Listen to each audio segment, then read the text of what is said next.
বর্তমান সময়েও নানা ধরনের ট্যাগ আমাদেরকেও দেয় কি দেয় না বলেন? দেয়। আমাদেরকে কি বলে? মৌলবাদী বলে,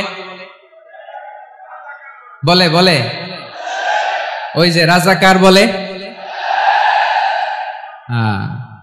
রাজাকার রাজাকার খেলার দিন শেষ। মন মতো হইলে মুক্তিযোদ্ধা, মন মতো না হইলে রাজাকার, এই দিন শেষ। ওই দিন আর নাই, এই কার্ড দিয়ে আর খেলার দিন নাই। এগুলো মানুষ আর খায় না এখন, এগুলো গিলে না আর। সাধারণ মানুষ বড্ড সচেতন। দেখেন কালের বিবর্তনে, সময়ের আবর্তনে একই পরিক্রমা আমাদেরকেও ট্যাগিং করে, আমাদেরকে মৌলবাদী বলে, ব্যাকডেটেড বলে, রাজাকার বলে, জঙ্গি বলে, যুদ্ধাপরাধী বলে। আছে না এরকম?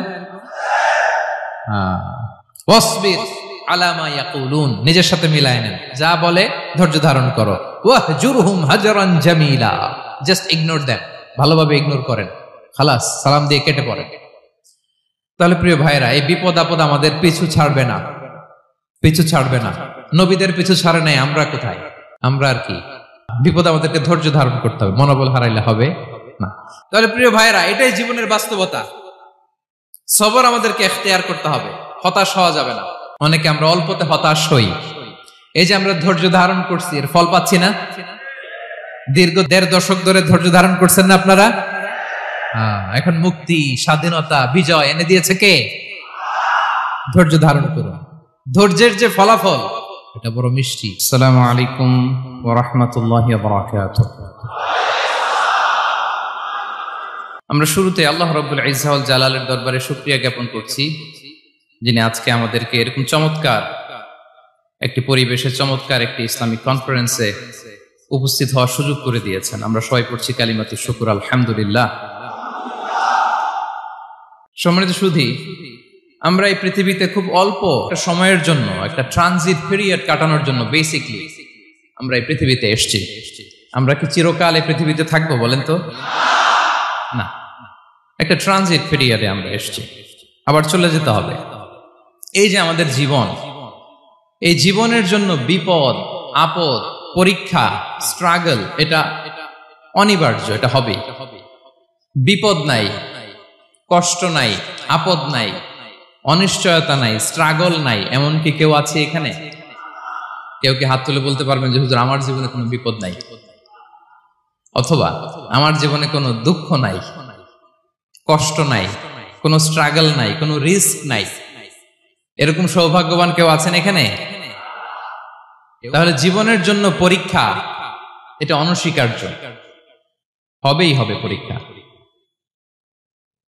পৃথিবীর জীবনটাই এমন, এভাবেই এই লাইফকে ডিজাইন করা হয়েছে। পরীক্ষা থাকবে, এখানে বিপদ থাকবে, এগুলো উত্তীর্ণ হয়ে আপনাকে যেতে হবে। চিরসুখ চির শান্তি এটাই পৃথিবীতে হয় না। চিরসুখ এবং চিরশান্তির জায়গা হচ্ছে জান্নাত।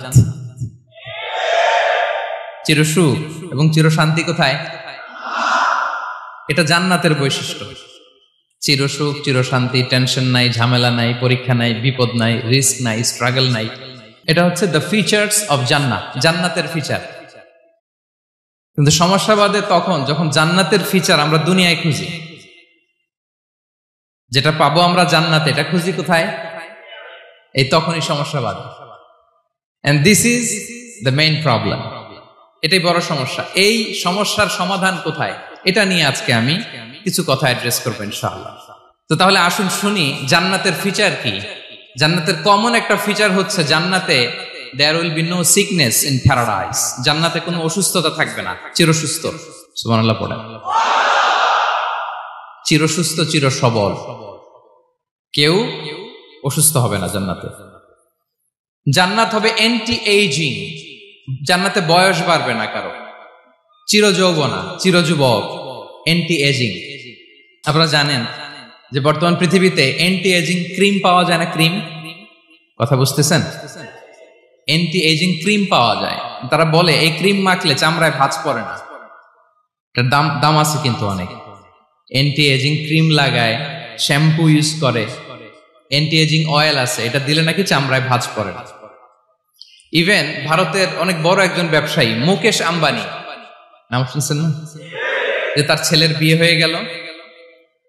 তো এই মুকেশ আম্বানির স্ত্রী নীতা আম্বানি, সে কিছুদিন আগে এক বোতল গোল্ড ওয়াটার খেয়েছে, gold water, and it's cost $60,000 $60,000 দাম এক বোতল গোল্ড ওয়াটারের। কেন? ফর অ্যান্টি এজিং, যাতে বয়সের ছাপ গালে না থাকে। এখন বলেন, এভাবে কি আমাদের বয়সকে ধরে রাখা সম্ভব এই পৃথিবীতে? সম্ভব না, কারণ এই ফিচারটা দুনিয়ার ফিচার না, এটা জান্নাতের ফিচার। সুবহানাল্লাহ পড়েন। তাহলে জান্নাতে কেউ অসুস্থ হবে না, জান্নাত হবে চির যৌবন, চির যৌবনা। ওখানে আমরা যুবক থাকবো, প্রত্যেকে 33 বছরের যুবক যুবতী হয়ে জান্নাতে ঢুকবো। বিষ্ণু ইসলাম বলেন, আহলুল জান্নাতি জুরদা ওয়া মুরদা ওয়া আবনাউ সালাসিন ওয়া সালাসিন। জান্নাতে যারা যাবে শুভ্র দাড়িবিহীন, প্রত্যেকে হবে 33 বছর বয়সের। ওই যে 33 বছর বয়সে একবার ঢুকলেন, আর বয়স বাড়বে না, ওইটাই চিরকাল ওই বয়স পাবেন। জান্নাতের আরেকটা ফিচার হচ্ছে নো ফ্রাস্ট্রেশন, কোনো চিন্তা নাই, দুশ্চিন্তা নাই, হাইপার টেনশন নাই, সজীব প্রাণবন্ত। সুবহানাল্লাহ।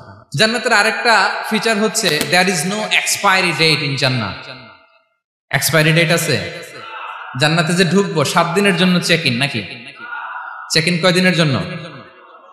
7 দিন 10 দিন পরে চেক আউট করে ফেলবে, এরকম না। নো এক্সপায়ারি ডেট, আজীবন। একবার এন্ট্রি পেলে বের হওয়ার টেনশন নাই। আল্লাহু আকবার। তাহলে no expiry date, rather it's eternal, আজীবন থাকবেন, খালিদিনা ফিহা, চিরকাল থাকবেন। এবং জান্নাতের সবচাইতে গুরুত্বপূর্ণ ফিচার হচ্ছে there will be no death in Jannat. জান্নাতে আপনার আর মৃত্যু হবে না, মৃত্যুর বিদায় হবে। তার মানে আপনি অমর হবেন। তাহলে আপনি চির সুস্থ, চির সবল হবেন জান্নাতে, চির যুবক থাকবেন, প্রাণবন্ত থাকবেন, আপনি অমর হবেন, আপনি জান্নাতে মরবেন না। জান্নাতীরা যখন জান্নাতে যাবে, ফেরেশতারা ডেকে বলবে, ইয়া আহলাল জান্নাতি ইন্না লাকুম আন তাসিহু ফালা তাসকামু আবাদা। জান্নাতীরা চিরকাল সুস্থ থাকবা, অসুস্থ হবা না। ইন্না লাকুম আন তাশিব্বু ফালা তাহরামু আবাদা, তোমরা শাবাব থাকবা, বুড়া হবা না। ওয়া ইন্না লাকুম আন তাহইয়াউ ফালা তামুতু আবাদা, চিরকাল বেঁচে থাকবা, মরবা না। এবং সেদিন জান্নাতে মৃত্যু দেয়া হবে, মৃত্যু দেয়া হবে। ইউতাল মাউতু বিকাবশিন আমলাহ, একটা ছাগলের আকৃতিতে মৃত্যুকে আনা হবে। ফায়ুযবাহুল মাউত, মৃত্যুকে জবাই দেয়া হবে। এবার জান্নাতীরা তাকিয়ে থাকবে, ফেরেশতারা বলবে, ইয়া আহলাল জান্নাতি খুলুদুন ফালা মাউত, হে জান্নাতীরা চিরকাল এই জান্নাতে থাকবে। তাহলে জান্নাতের ফিচার পাইছেন। এখন কোন বোকা যদি এই ফিচার দুনিয়ায় খোঁজে, পাবে? পাবে না, কারণ দুনিয়ার ফিচার আলাদা। দুনিয়ার ফিচার কি? এই দুনিয়াতে বিপদ আসবে, কষ্ট আছে দুনিয়াতে, হতাশা আছে, ভয় আছে, অসুস্থতা আছে, বার্ধক্য আছে, এবং এই দুনিয়ার একটা এক্সপায়ারি ডেট আছে না? দ্য ডে ইউ ডাই, যেদিন আপনি মারা যাবেন, এটা আপনার এক্সপায়ারি ডেট, চলে যেতে হবে, চলে যেতে হবে। এই পৃথিবীতে মৃত্যুর অস্তিত্ব আছে, সবকিছু থমকে দিয়ে, আপনাকে চমকে দিয়ে মৃত্যু চলে আসবে, ঠিক কিনা বলেন? তাহলে এগুলো হচ্ছে দুনিয়ার ফিচার। এই দুনিয়াতে বিপদ আপদ, কষ্ট, ঝুঁকি, স্ট্রাগল, বার্ধক্য, অসুস্থতা, এগুলো নিয়ে আমাদেরকে টিকে থাকতে হয়। এটা দুনিয়ার ফিচার, মিলায় ফেললে হবে না। জান্নাতের ফিচার একটা, দুনিয়ার ফিচার আরেকটা। দুনিয়াতে কষ্ট থাকবে, বিপদ আপদ থাকবে। এই দুনিয়ার ফিচারটা আল্লাহ তাআলা কোরআনের একটা আয়াতে খুব চমৎকার ভাবে উল্লেখ করেছেন, সেটা দিয়েই আমি আলোচনা শুরু করেছি। আল্লাহ তাআলা ইরশাদ করছেন, ওয়ালা নাবলুওয়ান্নাকুম বিশাইইম মিনাল খাউফি ওয়াল জুই ওয়া নাকসিম মিনাল আমওয়ালি ওয়াল আনফুসি ওয়াস সামারাত ওয়া বাশশিরিস সাবিরিন। আল্লাহ তাআলা বলছেন, অবশ্যই অবশ্যই আমি তোমাদেরকে পরীক্ষা করব, ভয় দিয়ে, ক্ষুধা দিয়ে, সম্পদের ঘাটতি দিয়ে, আতঙ্ক দিয়ে, প্রাণনাশ দিয়ে, ফল ফসলের হানি দিয়ে পরীক্ষা করবে। কিন্তু এই পরীক্ষায় যারা উত্তীর্ণ হবে, যারা সবর ইখতিয়ার করবে, ওয়াবাশশিরিস সাবিরিন, ধৈর্যশীলদের জন্যই হচ্ছে সুসংবাদ। আলহামদুলিল্লাহ পড়ে। তাহলে সম্মানিত সুধী, আমরা বুঝতে পারলাম এই পৃথিবীর ফিচার হচ্ছে এখানে বিপদ থাকবে, বিপদ ছাড়া কেউ থাকবে না। স্ট্রাগল থাকবে, কষ্ট থাকবে, ঝুঁকি থাকবে, রিস্ক থাকবে, এবং নানা ধরনের বিপদ আপদ দিয়ে আল্লাহ তাআলা আমাদেরকে পরীক্ষা করবেন। এটা মাস্ট, এটা আমাদের মাইন্ডসেটে নিয়ে নিতে হবে, মাইন্ডসেটে এটা ক্লিয়ার থাকতে হবে। চিরসুখ চিরশান্তি এই দুনিয়াতে মিলবে, কোথায় মিলবে তাহলে? এটা তাহলে বিপদ আসবেই, আপদ আসবেই, পরীক্ষা থাকবেই আমাদের জীবনে। তবে ইন্টারেস্টিংলি মজার বিষয় হচ্ছে পরীক্ষাটা এক একজনের এক এক রকম।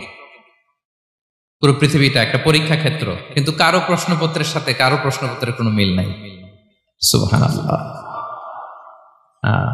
আমার পরীক্ষা একরকম, আপনার পরীক্ষা আরেক রকম, ওই ভাইয়ের পরীক্ষা আরেক রকম, ওনারটা আরেক রকম। সবাই পরীক্ষার্থী, সবাই পরীক্ষার্থী, কিন্তু কারো প্রশ্নপত্রের সাথে কারো প্রশ্নপত্রের কোনো মিল নাই। কারোর জন্য পরীক্ষা হচ্ছে সে খুব অসুস্থ, প্রচন্ড অসুস্থতা, তার জন্য পরীক্ষা। ক্যান্সারের রোগী, দুরারোগ্য ব্যাধি, ডক্টর বলছে 4th স্টেজে চলে আসছে, কয়েক মাস বাঁচতে পারে, এটা তার জন্য পরীক্ষা। আবার কারো দেখবেন যে খুব একটা অসুস্থতা নাই, অসুস্থতার ঝামেলা নাই, কিন্তু তার দারিদ্রতা আছে, তার আর্থিক অনটন, এটা তার জন্য পরীক্ষা। আবার কারো দেখবেন অসুস্থতাও নাই, দারিদ্রতাও নাই, তার দাম্পত্য জীবনের সমস্যা আছে না নাই? অনেকের দেখবেন এগুলো কোনোটাই সমস্যা না, তার ছেলে কথা শোনে না, মাদকাসক্ত।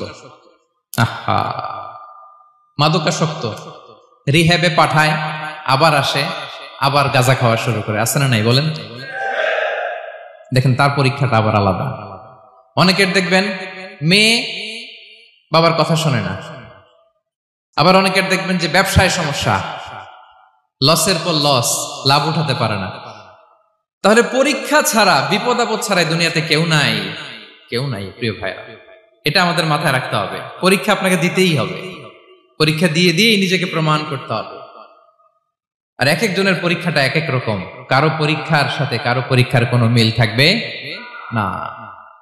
তো মাঝে মাঝে আমরা এটা ভুলে যাই। আল্লাহ তাআলা কালামে পাকে রিমাইন্ডার দিয়ে আমাদেরকে স্মরণ করিয়ে দিতে চান যে এই পৃথিবীতে আসলে তোমরা এসেছো পরীক্ষা দিতে। এটাই জীবনের বড় বাস্তবতা। আমাদের জীবনে যত হতাশা, আমাদের জীবন নিয়ে যত অভিযোগ, আমাদের মনে যত কষ্ট, আমাদের হৃদয়ের ভেতরে যত অস্থিরতা, তার মূলে হচ্ছে এই সমস্যা যে আমরা ভুলেই গেছি আমরা পরীক্ষা দিতে আসছি। এটা যদি ভুলে না যান, এটা যদি আপনার মাইন্ডসেটে থাকে যে পুরো জীবনটা একটা পরীক্ষা, তাহলে দেখবেন কোনো কিছু আপনাকে কাবু করতে পারবে না। আপনি হতাশ হবেন না, জীবন নিয়ে আর অভিযোগ থাকবে না, আপনি ভেঙে পড়বেন না, সব অভিযোগ হতাশা দূর হয়ে যাবে। তার মানে বুঝতে পারলাম পরীক্ষা আপনাকে দিতেই হবে। পরীক্ষা দেয়া ছাড়া এই পৃথিবী থেকে চলে যাওয়ার কোনো চান্স বা সুযোগ আমাদের কারো নেই। সূরাতুল আনকাবুতে আল্লাহ তাআলা এই কথাটা আরো চমৎকার ভাবে বলেছেন। আল্লাহ তাআলা ইরশাদ করছেন, আহাসিবান নাসু আইয়ুতরাকু আইয়াকুলু আমান্না ওয়া হুম লা ইফতানুন ওয়ালাকাদ ফাতান্নাল্লাযীনা মিন ক্বাবলিহিম ফালা ইয়া'লামান্নাল্লাহু আল্লাযীনা সাদাকু ওয়া লা ইয়া'লামান্নাল কাযিবিন। আল্লাহ বলেন, মানুষ কি ভেবেছে সে শুধু বলবে আমি ঈমানদার আর তাকে আমি জান্নাতে ঢুকাই দিব? না, কখনো না, কোশ্চিন কালেও না। বরং পূর্ববর্তীকালে যারা পৃথিবীতে এসেছিল তাদেরকে আমি পরীক্ষায় নিয়েছি, পরীক্ষা করেছি, এবং তাকেও ঈমানের প্রশ্নে সে সত্যবাদী না মিথ্যাবাদী পরীক্ষা দিয়ে দিয়ে নিজেকে প্রমাণ করতে হবে। ঠিক কিনা বলেন? পরীক্ষা দিয়ে আপনাকে প্রমাণ করতে হবে। এবং এই পরীক্ষার ব্যাপারটা, এটা যে শুধু আমরা সাধারণ মানুষ আমাদের জীবনে দুঃখ বিপদ পরীক্ষা এমনটা না। এই পৃথিবীর সবচাইতে শ্রেষ্ঠ মানুষ যারা ছিলেন তাদেরকে আল্লাহ পরীক্ষা নিয়েছেন। বলেন তো এই পৃথিবীতে সবচাইতে শ্রেষ্ঠতম মানুষ কারা? সবচাইতে শ্রেষ্ঠ ভালো মানুষ কারা ছিল পৃথিবীতে? বলেন তো নবীরা। আওয়াজ করে বলেন তো কারা? তো বলেন তো নবীদের জীবনে পরীক্ষা ছিল কি ছিল না? হ্যাঁ ছিল। বেশি না কম? বিষ্ণু ইসলামকে জিজ্ঞাসা করা হলো, আইয়ুন নাসি আশাদ্দু বালাআন ইয়া রাসূলুল্লাহ, হে আল্লাহর রাসূল এই পৃথিবীতে কাদের জীবনে পরীক্ষা বেশি? বিষ্ণু ইসলাম বললেন, আল আম্বিয়া, নবীদের জীবন। আল আম্বিয়া সুম্মাল আমসাল ফাল আমসাল, সবচাইতে জীবনে পরীক্ষার সম্মুখীন সবচাইতে বেশি হয়েছেন নবীরা। তারপরে নবীদের পরবর্তী অবস্থান যাদের, সিদ্দিকিন যারা, সোহাদা যারা, সলিহিন যারা, আল্লাহওয়ালা যারা, তাদের জীবনে পরীক্ষা বেশি। ইউবতালার রাজুলু আলা হাসাবি দীনি, ব্যক্তির দিনদারি যত বেশি তার জীবনে আল্লাহর পরীক্ষাও তত বেশি। আপনি আল্লাহওয়ালা হবেন, আপনার জীবনে পরীক্ষাও অনেক বেশি। এজন্য ইমানদার হওয়া যেমনি মর্যাদার, ইমানদারের জীবনে পরীক্ষাও হবে অনেক বেশি। এবং পরীক্ষা যত বড়, খেয়াল রাখতে হবে, মন খারাপ করার কোনো সুযোগ নেই। পরীক্ষা যার জীবনে যত বড়, সেটাতে সফল হতে পারলে ওটার প্রতিদানও বড়। পরীক্ষা যত বড়, এটাতে সাকসেস হইতে পারলে এটার রিওয়ার্ডও তত বড়। বিষ্ণু ইসলাম বলেন, ইযামুল জাযাই মাআ ইযামিল বালা, বালা যত বড়, জাযাও তত বড়, প্রতিদানও তত বড়। কারণ নবীদের জীবনে যদি খেয়াল করেন, দেখবেন যেই নবীর জীবনে পরীক্ষা যত বেশি, সেই নবীর জীবনে সফলতাও তত বেশি। সাইয়েদনা ইব্রাহিম আলাইহিস সালামের কথাটা একটু খেয়াল করেন তো, বলেন তো ওনার জীবনে পরীক্ষা কেমন ছিল, বেশি না কম? ওনার জীবনের পরীক্ষা থেকেই তো আমরা এই শব্দটা ব্যবহার করি, আমরা বলি অগ্নি পরীক্ষা। কি বলি?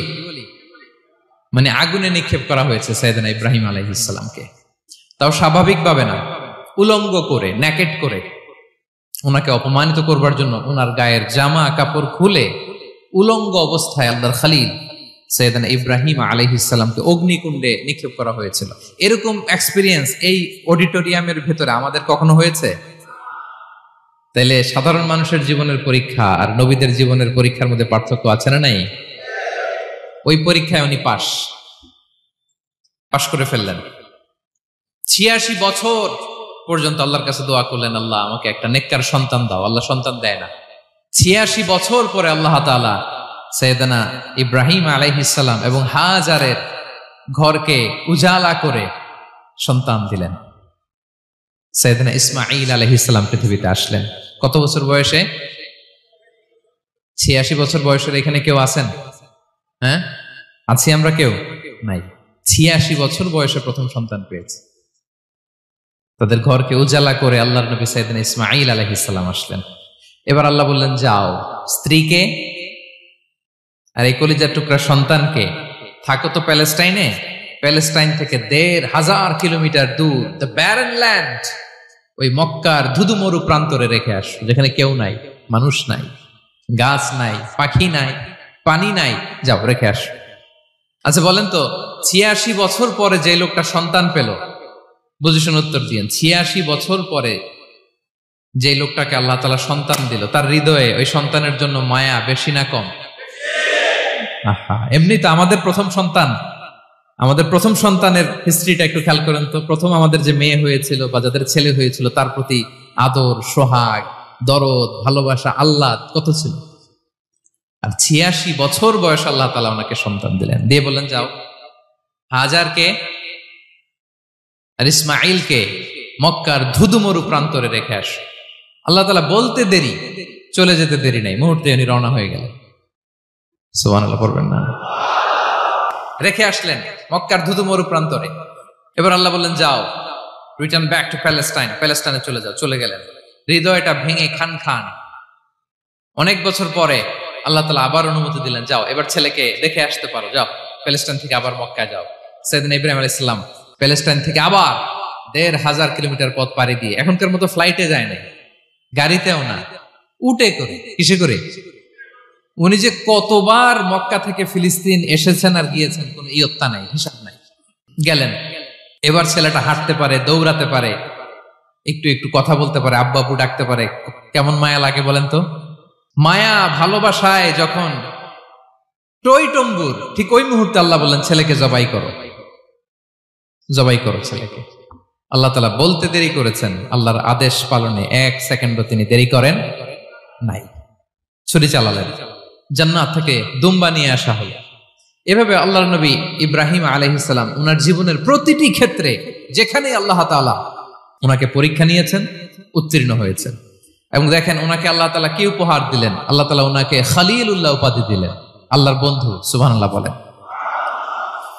আল্লাহ তাআলা বলছেন, ওয়া ইযি বিতালা ইব্রাহিম রাব্বুহু বিকালিমাতিন ফাআতাম্মাহুন ক্বালা ইন্নী জাইলুকা লিন-নাসি ইমামা। আল্লাহ অনেকগুলো পরীক্ষা নিয়েছিলেন সাইয়েদনা ইব্রাহিম আলাইহিস সালাম, প্রতিটা পরীক্ষায় সাকসেসফুলি পাস করেছেন, গোল্ডেন এ প্লাস। আল্লাহ বলেন ইন্নী জাইলুকা লিন-নাসি ইমামা, I'm gonna make you the leader for the entire human being. I'm gonna appoint you as a leader for the entire universe. গোটা বিশ্বের জন্য, গোটা মানবতার জন্য আমি তোমাকে লিডার বানায় দিলাম। ইযামুল জাযাই মা'a ইযামিল বালা। পরীক্ষা যত বড়, ওই পরীক্ষায় পাশ করলে ওইটার ফলাফল ও প্রতিদানও বড়। তাহলে দেখেন প্রিয় ভাইরা, সাইয়েদনা ইব্রাহিম আলাইহিস সালামের জীবনে পরীক্ষার কোনো শেষ ছিল না। আমি আপনি কোথায়? আল্লাহর খলিলের জীবনে যদি এত পরীক্ষা থাকতে পারে, আমি আপনি কোথায় বলেন তো? এবার বলেন, সাইয়েদনা মূসা আলাইহিস সালাম, ওনার জীবনে তো কোনো পরীক্ষা টরীক্ষার ছিল না। হ্যাঁ, গুণে শেষ করতে পারবেন? জন্মটাই তো হয়েছে পরীক্ষার মধ্য দিয়ে। মিশরের ছেলে সন্তান হইলেই ফেরাউন বলছে জবাই করো। ওনার মা এরকম সিন্ধুকে করে ভাসায় দিলেন নীল নদীতে। আল্লাহু আকবার! কি একটা রোমাঞ্চকর পরিস্থিতির মধ্য দিয়ে আল্লাহ তাআলা ওনাকে বাঁচালেন। সুবহানাল্লাহ। জন্মই হয়েছে পরীক্ষার মধ্যে দিয়ে।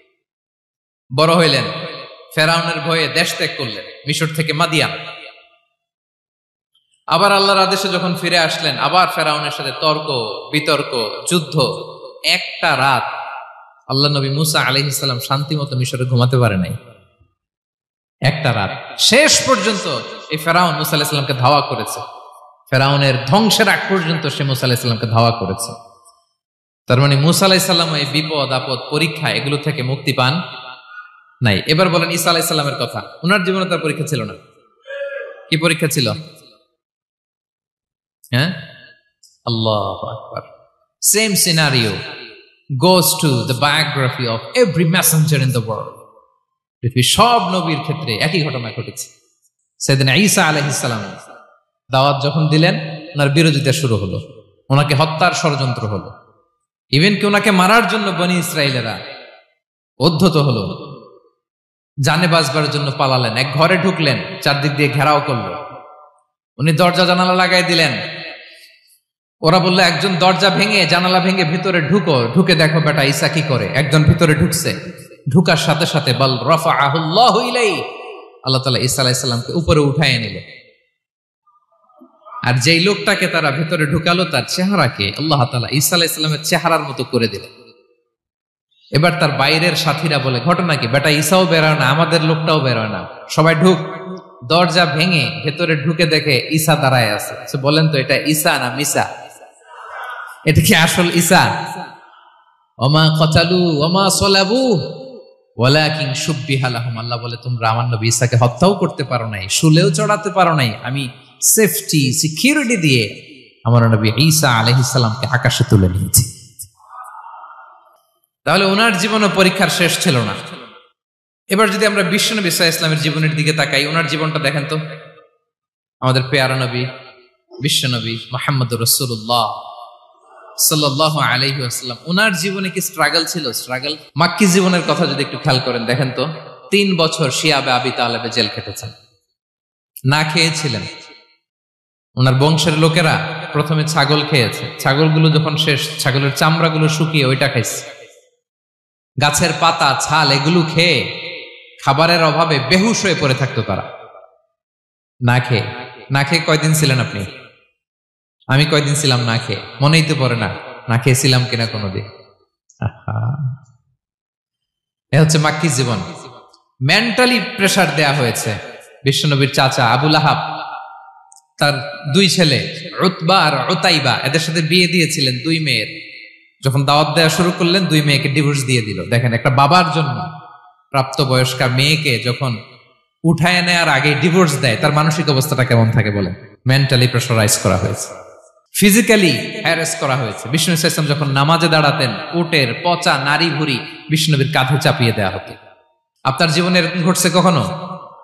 আপনি নামাজ পড়তেছেন, উটের পচা নারী ভুঁড়ি আপনার কাঁধে চাপিয়ে দেওয়া হয়েছে। কয়দিন হয়েছে এরকম? কয়দিন হয়েছে? হ্যাঁ, তারপরে তো আলহামদুলিল্লাহ বেরোয় না মুখ দিয়ে। কেমন আছেন হুজুর? কয়েন না, বেশি একটা সুবিধার না, তাই না? বেশি একটা একটু মিলাবেন। কতটুকু পরীক্ষা আমরা দিয়েছি। তায়েফে গেলেন বিশ্বনবী, তায়েফে গেছিলেন জমির বায়না দিতে, তাই না? জমি কিনবে তায়েফে। তায়েফবাসীদেরকে জাহান্নামের আগুন থেকে বাঁচাতে গিয়েছিলেন, নিজের জন্য না। সেখানে তায়েফের ছেলেরা পাথর মেরেছে বিষ্ণু ইসলামের গায়ে। এত শুভ্র দেহ ছিল, চেহারা ছিল, বিষ্ণুনবীর গা দিয়ে ঝরঝর করে রক্ত ঝরেছে। ফিজিক্যাল হ্যারাসমেন্টের শিকার হয়েছেন বিষ্ণু ইসলাম। যখন যেদিন বিষ্ণু ইসলামকে হত্যার ষড়যন্ত্র করা হলো, আল্লাহ তাআলার আদেশে তিনি মক্কা থেকে মদিনায় হিজরত করলেন। মদিনাতে যে একটা রাত, সপ্তম হিজরির আগ পর্যন্ত শান্তিতে ঘুমাতে পারেন নাই। 3 দিকে 3 ইহুদি বসতি, বনু কাইনুকা, বনু নদীর, বনু কুরাইজা। আহা, খাওয়ার মধ্যে বিষ মিশিয়ে দেয়া হয়েছিল বিষ্ণু ইসলামের। বাজুর, খাসির বাজুর রান পছন্দ করতেন। এক ইহুদি মহিলা বিষ্ণু ইসলামের ওই রানের মধ্যে বিষ মিশিয়ে দিয়েছিল। ওই বিষের যন্ত্রণায় মৃত্যুর আগ পর্যন্ত বিষ্ণুনবী কাতরাতেন, এবং উনি ইন্তেকালের সময় ওই বিষের ব্যথা যন্ত্রণাতেই ইন্তেকাল করেছেন। বিষ্ণুনবীর ইন্তেকালটা শাহাদাতের ইন্তেকাল ছিল। বিষ্ণু ইসলাম বলেছেন, ওই যে খায়বার এলাকার ওই মহিলা যে আমার খাবারে বিষ মিশিয়েছিল, সেই বিষের যন্ত্রণা, বেদনা, কষ্ট আমি অনুভব করছি। খেয়ে না খেয়ে দিন প্রচারের কাজে নিজেকে দিয়েছ বিলিয়ে, তায়েফের কাফিরেরা চিনল না সে আলো, দুষ্ট ছেলেদের পিছু দিল লেলিয়ে, পাথরের আঘাতে ক্ষত বিক্ষত হয়ে সারা শরীর থেকে রক্ত ঝরে। হে রাসূল তোমাকে ভুলি আমি কেমন করে, হে রাসূল তোমাকে ভুলি আমি কেমন করে। হাজার ব্যথা বেদনার পরে ফিরে আসনি তুমি আপন ঘরে, দিনের আলো তুমি ছড়িয়ে দিতে চলে গেলে মদিনায় মক্কা ছেড়ে। হে রাসূল তোমাকে ভুলি আমি কেমন করে, হে রাসূল তোমাকে ভুলি আমি কেমন করে। ঠিক কিনা বলেন? একটা রাত শান্তিতে, শান্তির ঘুম তিনি দিতে পারেন নাই। প্রিয় ভাইরা, তাহলে আমরা কি বুঝলাম? বিশ্বনবীর জীবনও পরীক্ষা ছিল কি ছিল না? আমাদের উপায় আছে? আমরা বাঁচতে পারবো এই বিপদ আপদ পরীক্ষা ঝঞ্ঝাল থেকে? বাঁচতে চাইলেও বাঁচতে পারবো? পারবো না। ইমাম মালিক আলাইহি রাহমা নাম শুনেছেন? ইমাম মালিক, ওনার জ্ঞান থেকে লাখো লাখো মানুষ উপকৃত হয়েছে, কোটি কোটি মানুষ উপকৃত হয়েছে। মদিনার রাস্তায় রশি দিয়ে ওনাকে টেনে হিচড়ে এক এলাকা থেকে আরেক এলাকায় নিত জালেম বাদশারা। ইমাম মালিক আলাইহি রাহমা। ইমাম আহমদ ইবনে হাম্বল, ওনাকে বেত্রাঘাত করা হতো, চাবুক দিয়ে পেটানো হতো। আল ইমাম আল আযম আবু হানিফা আলাইহি রাহমা, ওনাকে কারাবন্দী করা হয়েছিল। তার মানে দেখেন, যত বড় বড় স্কলার, যত বড় বড় মাশায়েখ, এমনকি আম্বিয়া আলাইহিmus সালাম, ওনারাও পরীক্ষা বিপদ আপদ থেকে রেহাই পান। পাইছে? তাহলে আপনি আর আমি পাবো? বলেন তো। তাহলে এটা আমাদের ব্রেইনে গেঁথে নিতে হবে যে জীবন মানেই এখানে বিপদ থাকবে, পরীক্ষা থাকবে, স্ট্রাগল করে করে আমাকে আগাতে হবে। কেউ আমার জন্য রেড কার্পেট বিছিয়ে রাখবে না। এই জীবনটা বড় জটিল। This is life, how it's design. এভাবেই পৃথিবীকে ডিজাইন করা হয়েছে। এখানে বিপদ আছে, কষ্ট আছে। এই পরীক্ষা দিয়ে দিয়ে আপনাকে উত্তীর্ণ হতে হবে। বুঝতে পেরেছেন প্রিয় ভাইরা? নাও দ্য কোশ্চেন আরাইজ, এখন প্রশ্ন হচ্ছে, কেন আল্লাহ এই পরীক্ষা নেন? কেন? আল্লাহ তাআলা সূরা মুলকে বলেছেন এই পৃথিবী সাজানোর, এই জীবন মৃত্যুর এই খেলা, এটার উদ্দেশ্যটাকে আল্লাহ তাআলা স্পষ্ট করে বলেছেন। আল্লাযী খালাকাল মাউতা ওয়াল হায়াতা লিয়াবলুয়াকুম আইয়ুকুম আহসানু আমালা। জীবন মৃত্যু দিয়ে তোমাদের জীবনকে সাজানো হয়েছে এজন্য, যাতে করে তিনি তোমাদের পরীক্ষা করতে পারেন। কি করতে পারেন? তোমাদের মধ্যে কে সৎকর্মে অগ্রগামী, কে কাজে ভালো, আমলে ভালো, এটা দেখার জন্য। বেসিকলি আল্লাহর দেখার প্রয়োজন নাই, আমাদেরকে দেখানোর জন্য এই পরীক্ষার আয়োজন। আমি ভালো করবো না খারাপ করবো এটা আল্লাহ জানে না? তো ওনার পরীক্ষা করা লাগে কেন? কথা বলেন। আমি জান্নাতি না জাহান্নামী এটা আল্লাহ জানেন না? বেসিকলি আমাদেরকে জানানোর জন্য এই পরীক্ষার আয়োজন। কাদেরকে জানানোর জন্য? মানে তুমি জেনে যাও তুমি জান্নাতি না জাহান্নামী। আমি ভালো করেই জানি। একটা ছোট্ট উদাহরণ দিলে বুঝতে পারবেন প্রিয় ভাইয়েরা। ধরেন আল্লাহ তাআলা দুইজনকে সৃষ্টি করলেন। উদাহরণস্বরূপ একজনের নাম আব্দুল্লাহ, আরেকজনের নাম আব্দুর রহমান। সৃষ্টির পরে আব্দুল্লাহকে বললেন, আব্দুল্লাহ আমি জানি তুমি পৃথিবীতে 50 বছর হায়াত পাইতা, খুব ভালো কাজ করতে, তুমি দুনিয়াতে অনেক ভালো কাজ করতে, এটা আমি আগেই জানি, আমার অসীম জ্ঞান বলে আমি আগে থেকেই জানি। তো যাও, তোমার এইমাত্র সৃষ্টি করলাম, যাও তুমি জান্নাতে ঢুকে যাও, কারণ আমি জানি তুমি জান্নাতি হবে। আচ্ছা, আর আব্দুর রহমান তুমি পৃথিবীতে খুব খারাপ কাজ করতে, এটা আমি জানতাম, তোমারে পাঠাইলে খারাপ কাজ করবা, তুমি সীমা লঙ্ঘন করবা, অন্যায় করবা, অপরাধ করবা, তুমি জাহান্নামী হবা, যাও। সে তো আমি জানি, পরীক্ষার আর দরকার নেই, তোমারে জাহান্নাম দিয়ে দিলাম, যাও ঢুকে যাও। আব্দুল্লাহ ঠিকই জান্নাতে ঢুকে যাবে, আব্দুর রহমান কি ঢুকবে? ঢুকবে। সে বলবে, আল্লাহ এইমাত্র আমারে বানাইলেন, এইমাত্র আপনি আমাকে সৃষ্টি করলেন, সৃষ্টি করেই বলতেছেন তুমি জাহান্নামে যাও, আর বলতেছেন আমি জানি দুনিয়াতে পাঠালে তুমি খারাপ কাজ করবা, তুমি জাহান্নামী হবা, পাঠানোর আর কি দরকার, আগে থেকে জাহান্নামে যাও। আল্লাহ আপনি জানলে জানতে পারেন, আমি তো জানি না। ঠিক কিনা বলেন? সে বলবে, না আল্লাহ আপনি ভুল বলতেছেন, এই দুনিয়াতে পাঠাইলে আমি খুব ভালো কাজ করতাম, আমি সীমা লঙ্ঘন করতাম না, নামাজ পড়তাম, রোজা রাখতাম, হজ করতাম, যাকাত দিতাম, সাদাকা করতাম, চ্যারিটি করতাম, জনকল্যাণকর সব ভালো কাজগুলো আল্লাহ আমি করতাম। এজন্য আল্লাহ তাআলা পরীক্ষার আয়োজন করেছেন, যাতে করে তুমি জেনে যাও যে পৃথিবীতে তুমি কি করেছো। এখন আর আল্লাহকে এক্সকিউজ দেওয়ার সুযোগ নেই। আচ্ছা বলেন তো, আবু জাহেলকে যদি আল্লাহ এখন কিয়ামতের দিন বলে, Abu Jahl go to the hell fire, আবু জাহেলের কিছু বলার সুযোগ আছে? কারণ ও দুনিয়াতে কি করে আসছে এটাও জানে না। ফেরাউনকে ডেকে যদি আল্লাহ বলে, ফেরাউন তুমি জাহান্নামে যাও, go to the hell fire, ওর কি কোনো এক্সকিউজ দেওয়ার সুযোগ আছে? বলেন, সুযোগ আর আছে? কারণ তুমি দুনিয়াতে কি করেছো তোমার চেয়ে ভালো কেউ আর জানে। পৃথিবীতে এই পরীক্ষার এই আয়োজনের সবচাইতে বড় উদ্দেশ্য হচ্ছে যাতে করে আমরা দেখে যাই যে আমরা কি কাজ করছি। কেউ যখন পরীক্ষা দেয় প্রিয় ভাইরা, ওই পরীক্ষায় কত পাবে তার একটা হিসাব আছে না? বলেন, আপনি গণিত পরীক্ষা দিয়ে আসছেন, যে 100তে 100 পাবে সে বলতে পারে আমার সব অঙ্ক হয়েছে, ঠিক কিনা বলেন? আর যে লাড্ডু গুড্ডু বুঝছেন তো, কিছুই পারে নাই, ঘোড়ার ডিম, তারও একটা হিসাব আছে যে সে কিছুই লিখে আসতে পারে নাই। তাই পৃথিবীতে এই পরীক্ষার আয়োজনের প্রধানতম কারণ হচ্ছে যাতে করে আমরা বুঝে যেতে পারি যে আমরা কোথায় যাব, জান্নাতে না জাহান্নামে। প্রিয় সুধী, এ পর্যায়ে আমরা জানবো এই যে পরীক্ষা আল্লাহ তাআলা নিচ্ছেন আমাদেরকে, এই পরীক্ষায় সফল হওয়ার মূল মন্ত্র কি। কোরআনে বিভিন্ন আয়াতে এই পরীক্ষার কথা বলা হয়েছে এবং এই পরীক্ষার সফলতার মূল মন্ত্রও কোরআনে ঘোষিত হয়েছে। আলহামদুলিল্লাহ বলেন।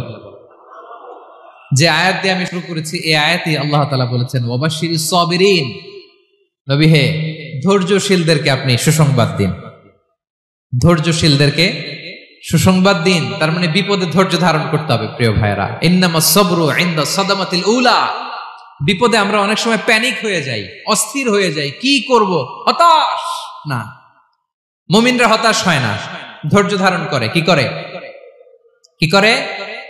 ধৈর্য ধারণ করার শক্তি দাও গো মেহেরবান আমায়, দাও গো মেহেরবান। পড়েন, ধৈর্য ধারণ করার শক্তি দাও গো মেহেরবান আমায়, দাও গো মেহেরবান। সবাই বলুন একসাথে, ধৈর্য ধারণ করার শক্তি দাও গো মেহেরবান আমায়, দাও গো মেহেরবান।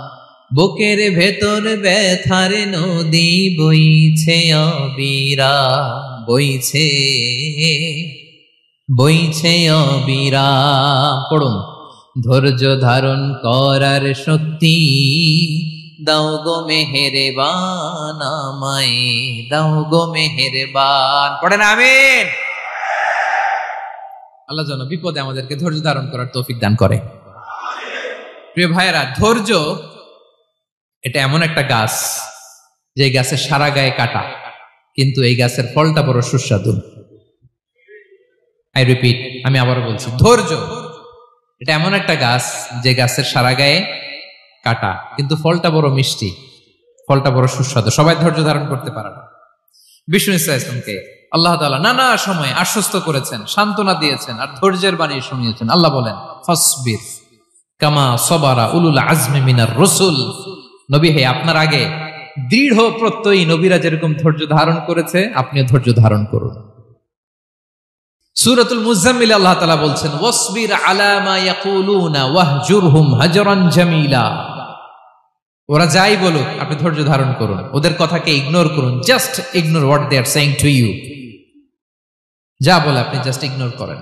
ওরা বিষ্ণু ঈসা ইসলামের মনোবলকে ভেঙে দেওয়ার জন্য কখনো বিষ্ণু ঈসা ইসলামকে কবি বলে গালি দিত। কবি কি বলতো? শায়ের। কখনো বলতো মজনুন, পাগল। নাউজুবিল্লাহ পড়বেন না? পাগল বলে গালি দিত। মাঝে মাঝে বলতো কাহিন, গণক। মাঝে মাঝে বিষ্ণু ঈসা ইসলামকে তারা বলতো আবতার, লেস কাটা। মুহাম্মদ, তোমার ছেলে নাই, তোমার বংশ নির্বংশ হয়ে গেছে, তোমার নাম নেয়ার মতো কেউ নাই। আহা, কপাল পোড়া। গোটা বিশ্বব্যাপী বিষ্ণু ঈসা ইসলামের সুনাম সুখ্যাতি ছড়িয়ে দিয়েছে কে? আকাশ বাতাস মাড়িয়ে, সাত আকাশ ছাড়িয়ে আল্লাহর আরশ পর্যন্ত আল্লাহ তাআলা বিষ্ণুনবীর সুনাম সুখ্যাতিকে সুউচ্চ করেছেন। ঠিক কিনা বলেন?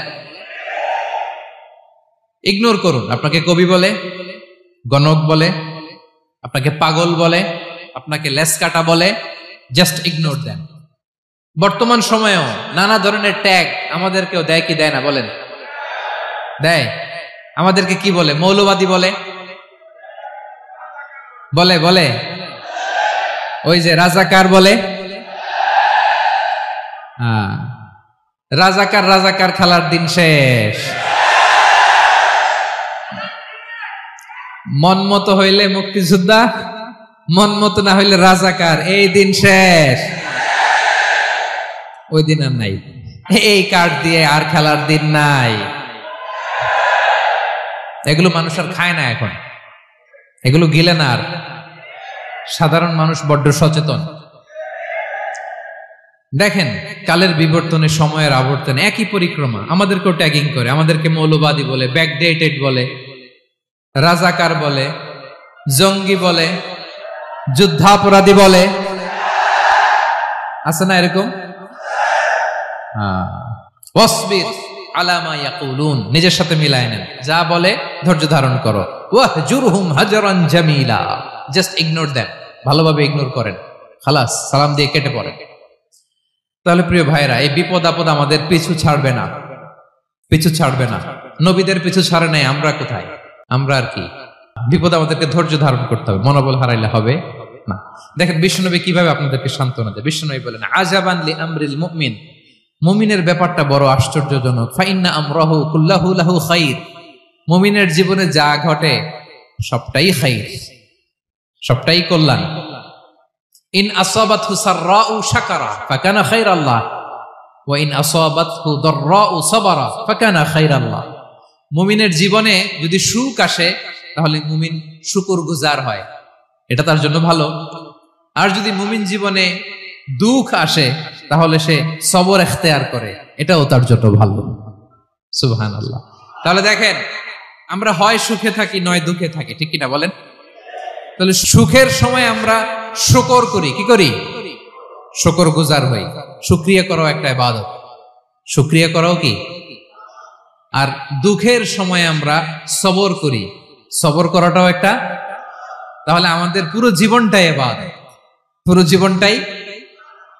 সুখের সময় শুকর আর দুঃখের সময় সবর। আওয়াজ করে বলেন, সুখের সময় শুকর আর দুঃখের সময়। এই দুই ইবাদত মুমিন জীবনে চলমান, কন্টিনিউয়াস, একটা উইন উইন সিচুয়েশন। কি বলেন?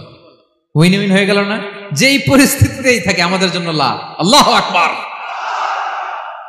তাহলে প্রিয় ভাইরা, এটাই জীবনের বাস্তবতা। সবর আমাদেরকে ইখতিয়ার করতে হবে, হতাশ হওয়া যাবে না। অনেকে আমরা অল্পতে হতাশ হই, এই যে আমরা ধৈর্য ধারণ করছি, এর ফল পাচ্ছি না?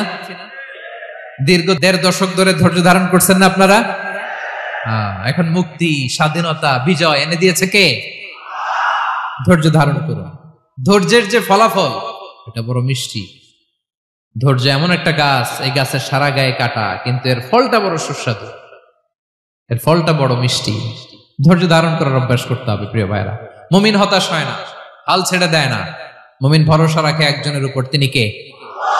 লা তাইয়াসু মির রাউহিল্লাহ ইন্নাহু লা ইয়াইয়াসু মির রাউহিল্লাহ ইল্লাল কওমুল কাফিরুন। আল্লাহর রহ থেকে, রহম থেকে নিরাশ হয়ে যাও না। কাফির ছাড়া, অকৃতজ্ঞ ছাড়া কেউ আল্লাহর রহ থেকে, আশা থেকে নিরাশ হয় না। শয়তানের সবচেয়ে বড় মিশন হলো আমাদেরকে হতাশ বানানো। এটা খেয়াল রাখবেন। শয়তানের সবচাইতে বড় মিশন কি? আমাদেরকে হতাশ করে দেয়া। হতাশ বানাইতে পারলে সে সাকসেসফুল, খুশি। কিন্তু আমরা এত সহজে হতাশ হই না, আমরা নিরাশ হই না, আমরা বিপদে হাল ছেড়ে দেই না। আমরা ভরসা রাখি এক মহান সত্তার উপর, তিনি কে? মনে থাকবে? বিপদ আসলে ভেঙে পড়বেন, ভিসা না হইলে কান্নাকাটি শুরু করবেন, ব্যবসায় লস হইলে হাউমাউ, হতাশ হবেন, ভেঙে পড়বেন। ধৈর্য ধারণ করব আমরা। আওয়াজ করে বলেন, আমরা কি করব? সবর। বিপদ ট্যাকেল দেওয়ার প্রথম স্টেপ হচ্ছে সবর। ধৈর্য ধারণ করতে হবে। অবশ্যই সাবিরিন, ধৈর্যশীলদেরকে সুসংবাদ দাও। বিপদ থেকে বাঁচার দ্বিতীয় স্টেপ হচ্ছে এই বিপদ থেকে উত্তরণের চেষ্টা করতে হবে। কন্টিনিউয়াস প্রচেষ্টা চালিয়ে যেতে হবে। ওয়াল্লাযীনা জাহাদু ফিনা লানাহদিয়ান্নাহুম সুবুলানা। যারা আমার রাস্তায় চেষ্টা করে, প্রচেষ্টা করে, স্ট্রাগল করে, তাদেরকে আমি পথ দেখিয়ে দেই, সুবুল দেখিয়ে দেই, ওয়ে আউট দেখায় দেই, এক্সিট দেখায় দেই। কোথাও আটকাবেন না আপনি, আপনাকে এক্সিট দেখায় দিবে কে? মালয়েশিয়াতে কেলুয়ার বলে না? কেলুয়ার কি বলে চিনেন? কেলুয়ার মানে কি? এক্সিট। এক্সিট পেয়ে যাবেন, আটকাবেন না আপনি জীবনে কোথাও। 3 নাম্বার, আল্লাহর উপর তাওয়াক্কুল করতে হবে বিপদ আসলে। ওমাইয়া তাওয়াক্কাল আলাল্লাহি ফাহুয়া হাসবুহ। আল্লাহর উপর যে তাওয়াক্কুল করে, আল্লাহই তার জন্য যথেষ্ট হয়ে যায়। তাহলে বিপদে প্রিয় ভাইরা আমরা প্যানিক হব না, ধৈর্য ধারণ করব, বিপদ থেকে উত্তরণের সর্বোচ্চ প্রচেষ্টা চালিয়ে যাব, আর ভরসা রাখবো একজনের উপর, তিনি কে? আর বিপদ আসলে এটাকে নেগেটিভলি নেবেন না সবসময়। বিপদ আপদ এটা অনেক পজিটিভ, ভালো জিনিস আমাদের জীবনে বয়ে নিয়ে আসে। শাইখুল ইসলাম ইবনু তাইমিয়া আলাইহি রাহমা, উনি বলতেন, খুব দামি কথা, খুব হেভি ওয়েট কথা, মনোযোগ দিয়ে শুনুন। তিনি বলতেন, যে নেয়ামত তোমাকে আল্লাহ থেকে দূরে সরায়, ওই নেয়ামতের চেয়ে বিপদ ভালো, যে বিপদ তোমাকে আল্লাহর দিকে ধাবিত করে। আই রিপিট, আমি আবারও বলি, যে নাজ নেয়ামত তোমাকে আল্লাহ থেকে দূরে সরিয়ে দেয়, সে নাজ নেয়ামতের চেয়ে ওই বিপদ আপদ ভালো, যেই বিপদ আপদ তোমাকে আল্লাহর কাছে টেনে দেয়। তাহলে বিপদ আপদ আসলে আপনি হতাশ হবেন? আর কখনো দুঃখ করবেন? মোয়ারের ভাইয়েরা, আর মন খারাপ করবেন? আপনি খেয়াল করে দেখেন, বিপদ আসলে আমরা আল্লাহরে ডাকি বেশি। যখন অসুস্থ আপনি খেয়াল করেন তো, আল্লাহ আল্লাহ তুমি ছাড়া বাঁচানোর কেউ নাই, আল্লাহ আল্লাহ তুমি হেফাজত করো, আল্লাহ তুমি সুস্থ করে দাও। যখন লাইফ থ্রেট, দেখেন আপনি গুম হয়ে যেতে পারেন, আপনার কারাবন্দী করতে পারে, এরকম একটা বিপদের মধ্যে আছেন, তখন খেয়াল করেন তো আল্লাহর সাথে আপনার কানেক্টিভিটি, রিলেশনশিপটা কতটা ডেভেলপ হয়। কারণ বিপদে পড়লে আমরা আল্লাহরে ডাকি বেশি। তাহলে বিপদ আপদেরও কিছু পজিটিভ সাইড বা দিক আমাদের জীবনে আছে না নাই? অনেক পজিটিভ দিক আছে, কয়েকটা শেয়ার করি। 1 নাম্বার, আল্লাহ, 1 নাম্বার পজিটিভ সাইড তো বললাম, ইমাম ইবনু তাইমিয়া যেটা বললেন। এরপরে হচ্ছে মাঝে মাঝে আল্লাহ তাআলা আমাদের মর্যাদাকে আপগ্রেড করতে চায়, এলিভেট করতে চায়। আপনি ধরেন কোন একটা এয়ারলাইন্সের রেগুলার প্যাসেঞ্জার টিকিট কাটেন, মাঝে মাঝে হঠাৎ করে দেখবেন কাউন্টারে গেলে তারা বলে, you are upgraded to business class, অথবা you are upgraded to first class. যেহেতু রেগুলার প্যাসেঞ্জার, অনেক মাইলস জমা হয়েছে, আপগ্রেড করে দেয়। আল্লাহ তাআলা মাঝে মাঝে চায় তিনি আমাদের মর্যাদাকে, র্যাঙ্ক এটাকে আপগ্রেড করবেন, কিন্তু আমার যে আমল আখলাকের অবস্থা ওইটা দিয়ে ওই আপগ্রেড র্যাঙ্কে যাওয়ার সুযোগ নাই। বুঝতেছেন কথা? আল্লাহ চায় আমার লেভেল একটু আপ করতে, কিন্তু আমার আমলের যে অবস্থা এতে আমি ওখানে যাই না। তখন আল্লাহ কিছু বিপদ আপদ দিয়ে, পরীক্ষা দিয়ে বান্দাকে টেস্ট করে। ওই পরীক্ষায় যদি উত্তীর্ণ হন, সাথে সাথে আল্লাহ তাআলা আপনার লেভেল বা র্যাঙ্ক আপগ্রেড করে দেয়। সুবহানাল্লাহ পড়বেন না? তাহলে লাভ না লস? আওয়াজ করে বলেন, লাভ না লস? মুমিন জীবনের সব লাভ। যত বিপদ আপদ আপনাকে স্পর্শ করে প্রতিটাতেই আপনার জন্য কল্যাণ। বিষ্ণু সাল্লাল্লাহু আলাইহি ওয়াসাল্লাম বলেন, মা ইউসিবুল মুসলিমা মিন নাসাবিন ওয়ালা ওয়াসাবিন ওয়ালা হাম্মিন ওয়ালা হুজনিন ওয়ালা আযান ওয়ালা গাম্মিন হাত্তা শাওকাতি ইউশাকুহা ইল্লা কাফারাল্লাহু বিহা খাতায়া। আপনার জীবনে যত দুঃখ, যত যন্ত্রণা, যত টেনশন, যত অ্যাংজাইটি, যত ইনজুরি, এমনকি গোলাপ ফুল পাড়তে যে ওখানে যে কাটা বাঁধছে, বরই খেতে যে বরই গাছে ওঠার পর যে একটা কাটা বিঁধছে আপনার হাতে, এর কারণে আল্লাহ তাআলা আপনার গুনাহ মাফ করে দেয়। সুবহানাল্লাহ। তাহলে বিপদ আপদ দিয়ে আল্লাহ বান্দার মর্যাদাকে আপগ্রেড করে। বিপদ আপদে ফেলে আল্লাহ তাআলা বান্দার পাপ মোচন করে। বিপদ আপদ দিয়ে আল্লাহ তাআলা বান্দার শাস্তি মওকুফ করে। এমন পাপ করছেন এটার জন্য শাস্তি বরাদ্দ হয়ে গেছে, কিন্তু আল্লাহ তাআলা ওই শাস্তি থেকে মাঝে মাঝে আপনাকে বাঁচাতে চায়, তখন কিছু বিপদ দিয়ে বান্দারে পরীক্ষা করে। উত্তীর্ণ হলেই আল্লাহ তাআলা ওই শাস্তিকে মওকুফ করে দেয়। তাহলে আসুন সামারি করি, পুরো আলোচনাটার সামারি করি। বিপদ আপদ, পরীক্ষা, স্ট্রাগল, কষ্ট, এটা সুন্নাতুল্লাহি ফিদ দুনিয়া। এই দুনিয়ায় আল্লাহর সুন্নাত, এর বাইরে কেউ যেতে পারে না। ইভেন নট দ্য মেসেঞ্জার্স, নবীরাও না। আজকের আলোচনায় শুনছেন না নবীদের জীবন দিয়ে কি গেছে, ups and downs, test and trial. নবীরাও না। তাহলে এটা আমাদের মাইন্ডসেটের সাথে সেট আপ করে নিতে হবে যে অতীতে, বর্তমানে, ভবিষ্যতে বিপদ আপদ মুক্ত এই পৃথিবীতে কেউ থাকবে না। পারবেন? হ্যাঁ, এটা মাইন্ডসেটে নিয়ে নিতে হবে যে এটাই জীবন। বিপদ আপদ দিয়ে আল্লাহ পরীক্ষা করবেন। এটাই পৃথিবী। চির সুখ, চির শান্তি এই পৃথিবীতে খুঁজলেই পাওয়া যায় না। শুরুতে বলছিলাম না, চির সুখ, চির শান্তি। বলেন তো এটা কি দুনিয়ার ফিচার না জান্নাতের ফিচার? জান্নাতের ফিচার দুনিয়ায় খুঁজলে পাওয়া যাবে? যাবে না। তাহলে আজকের আলোচনার 1 নম্বর লেসন হচ্ছে বিপদ আপদ এটা সুন্নাতুল্লাহি ফিদ দুনিয়া।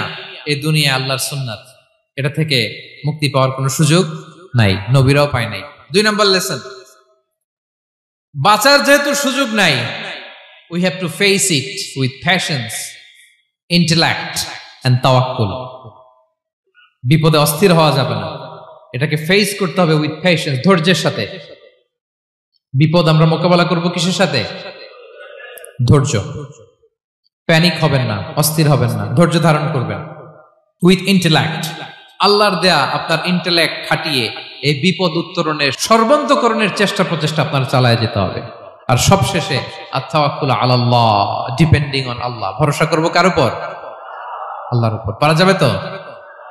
আচ্ছা, 2টা লেসন গেল। 3 নাম্বার লেসন হচ্ছে আমাদের ছেলে মেয়েদেরকে we have to educate our child regarding the test and trial in this দুনিয়া।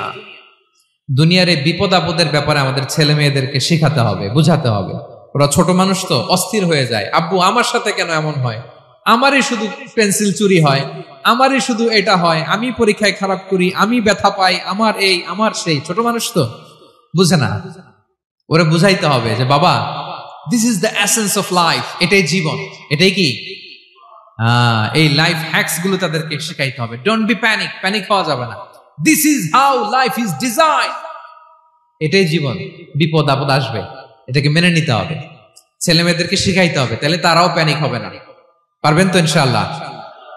আচ্ছা, 4 নম্বর লেসন হচ্ছে যেটা আমরা জানলাম, এই বিপদ আপদ সবসময় আমাদের জন্য খারাপ না। সামটাইমস ইট ব্রিংস খায়ের for us if dealt properly. ঠিক মতো বিপদকে ডিল করতে পারলে এটা আসলে আমার জন্য আখেরে কল্যাণই বয়ে নিয়ে আসে। কি বলেন, তাই না?